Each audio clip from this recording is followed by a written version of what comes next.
दुल्हन को देखते ही दूल्हे का शादी से इनकार, मामला पुलिस तक जा पहुंचा।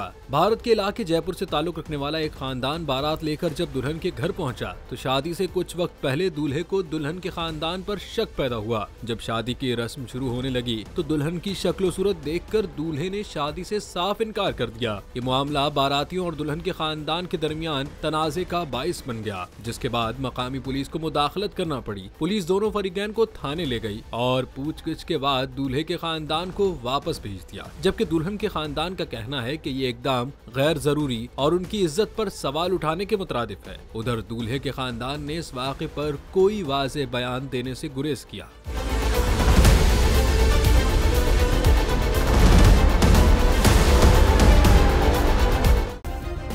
सब्सक्राइब करें और बेल दबाएं ताकि कोई खबर रह न जाए।